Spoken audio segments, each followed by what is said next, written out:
जय सिया राम। जय सिया राम। हनुमान जी के कई स्त्रोत हैं, कई पाठ हैं।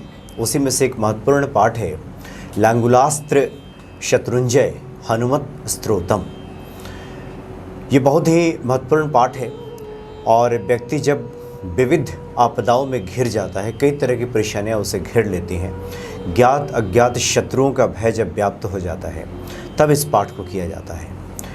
आपके सामने उपस्थित हैं पंडित आनंद कुमार तिवारी जी, जो आपको आज लांगुलास्त्र जो स्तोत्रम है हनुमान जी का, शत्रुंजय मंत्र इसको कहते हैं, इसके बारे में आज विस्तार से बताएंगे कि कब करें, कितना पाठ करें और इससे क्या लाभ मिलता है भक्तों को, किन पुण्य फलों की प्राप्ति होती है। स्वागत है आपका। जय सिया राम।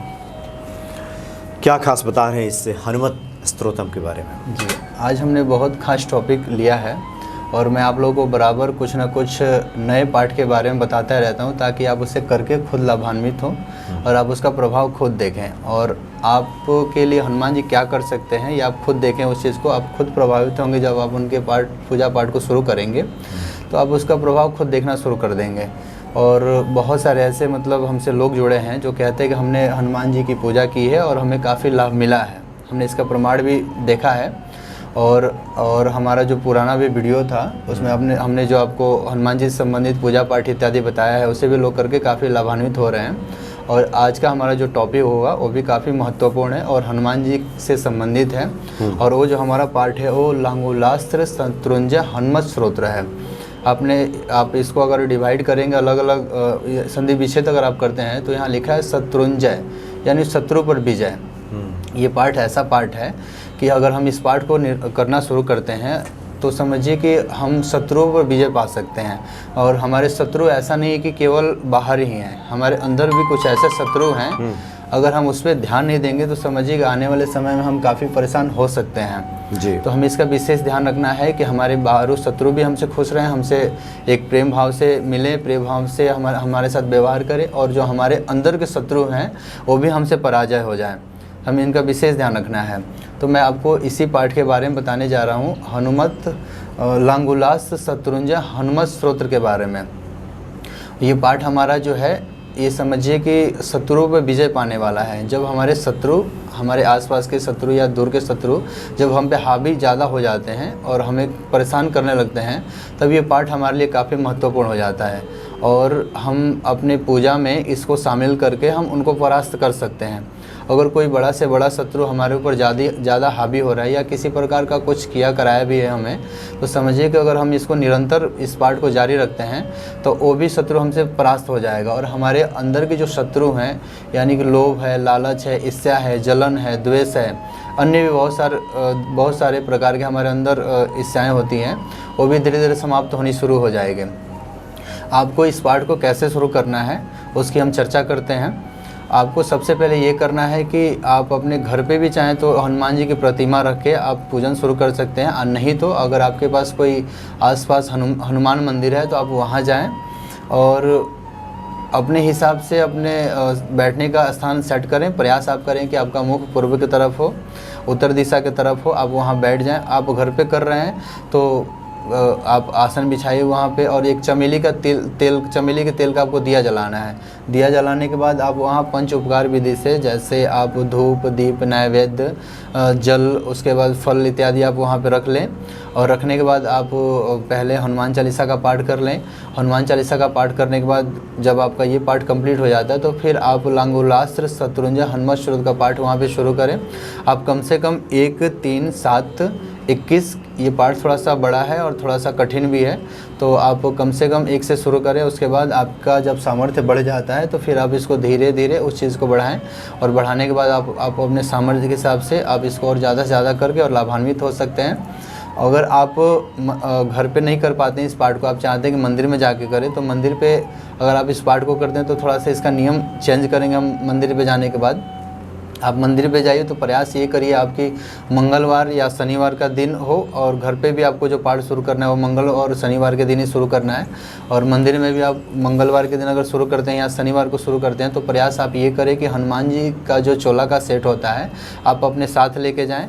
और चोला में ये होता है कि सिंदूर, चमेली का तेल, चांदी का वर्क, जनेऊ, इत्र, फूलमाला, वस्त्र और कुछ प्रसाद लड्डू हो गया या जो आपको अच्छा लगे वो आप लेके जाएं मंदिर में। और पहले दिन और लास्ट दिन प्रयास करें कि हनुमान जी का चोला आप चढ़ाएं, और चोला चढ़ाने के बाद आप उनके सामने बैठ जाएं, अपना आसन लगा लें, एक लाल वस्त्र आप धारण कर लें और वहाँ बैठ के और आप अपना जैसे नियमतः पूजा आप करते हैं वैसे आप अपना पूजन शुरू करें। एक पास में आप एक लोटे में जल रखें, वहाँ संकल्प लें कि प्रभु मेरे ऊपर मेरे शत्रुओं के द्वारा कुछ ऐसे मेरे साथ घटना हुई है जो मेरे शत्रु मेरे ऊपर करा रहे हैं, उससे हम उसके निवारण के लिए हम ये पाठ शुरू करने जा रहे हैं और मेरी रक्षा करें आप। बस आपको इतना ही कहना है और उसके बाद अपना हनुमान चालीसा और अन्य जो हनुमान चालीसा में जो पाठ होते हैं आप उसको कंप्लीट कर लें।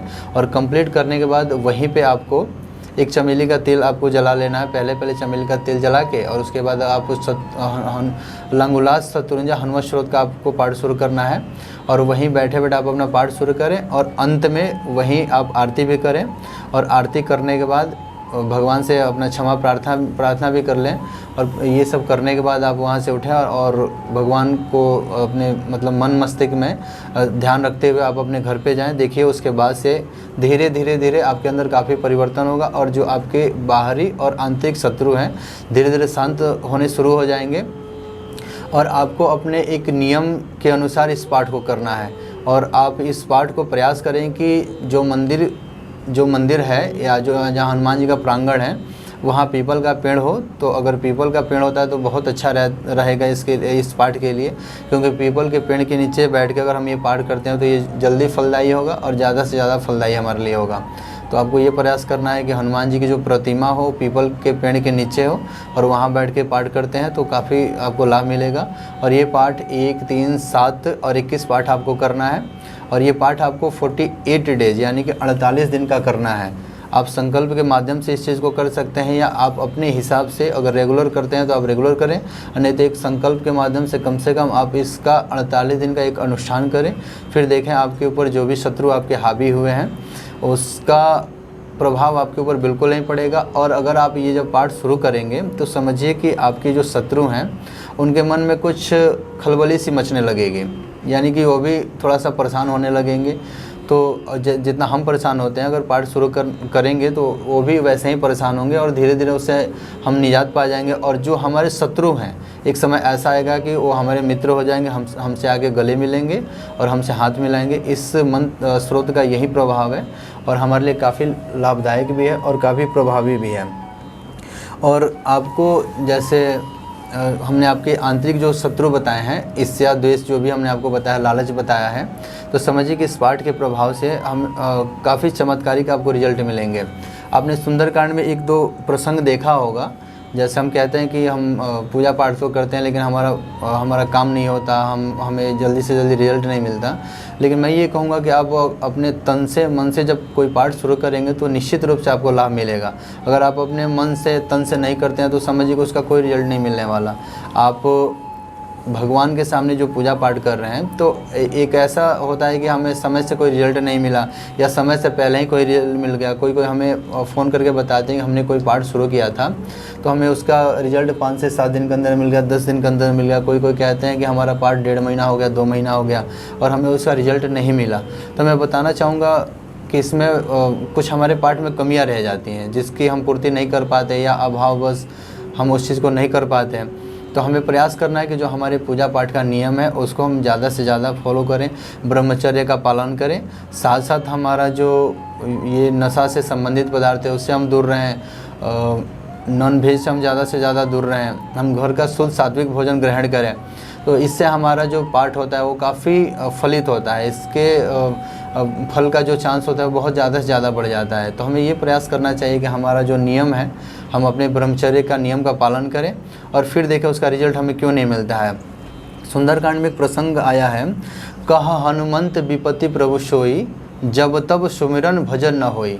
यानी इस दोहे का अर्थ ये है कि अगर हम किसी भगवान की पूजा कर रहे हैं, अगर मन से हम पूजा नहीं कर रहे हैं और हमारे ऊपर विपत्ति आई है, हम मन से पूजा नहीं कर रहे हैं, तो उस पूजा का हमें कोई फल नहीं मिलने वाला। अगर हम मन से करते हैं, तन से करते हैं, अपने मन क्रम वचन से करते हैं और एक नियम से करते हैं। सुबह अगर हमने पाठ शुरू किया, अगर सुबह हम बैठ के अपने पाठ को करते हैं, जो हमने आपको बताया कि पीपल के पेड़ के नीचे आपको बैठ के करना, अगर आप वो भी करते हैं और चमेली के तेल का दिया जला के आप वो पाठ करते हैं, कपूर या घी की आरती करते हैं आप, तो निश्चित रूप से आपको फल मिलेगा इसका, इसमें दो राय नहीं है। हमने देखा है बहुत भक्तों की, और भक्तों के बारे में हमने देखा भी है, समझा भी है, जाना भी है। कुछ लोग हमसे फ़ोन के माध्यम से या किसी अन्य माध्यम से बात करते हैं तो कहते हैं कि हमने हनुमान जी का चमत्कार देखा है, और साक्षात रूप में भी देखा है, और कुछ सपने में भी हमने देखा है कि वो हमारे लिए काफ़ी अच्छा रिजल्ट हमें मिल रहा है, और हमें वो आशीर्वाद दे रहे हैं कि आपका जो फल है वो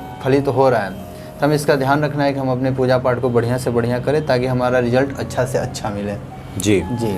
तो ये लांगुलास्त्र है, और आपने बताया भी कि संस्कृत में है, जी, थोड़ा क्लिष्ट है, तो हाँ। पहले हिंदी में इसका भाव समझ लें, भावार्थ समझ लें, और उसके बाद संधि विच्छेद करके पढ़ना शुरू करें। शुरुआती दौर में तो हिंदी में ही पढ़ें, और उसके बाद कोशिश करें कि संस्कृत में सीख जाएं। बिल्कुल। और इस लांगुलास्त्र शत्रुंजय हनुमत स्तोत्र का पाठ करेंगे तो निश्चित तौर पे जो ज्ञात अज्ञात, जो हमने शुरू में कहा, जो शत्रु होते हैं उससे आपको मुक्ति मिल जाएगी। जी।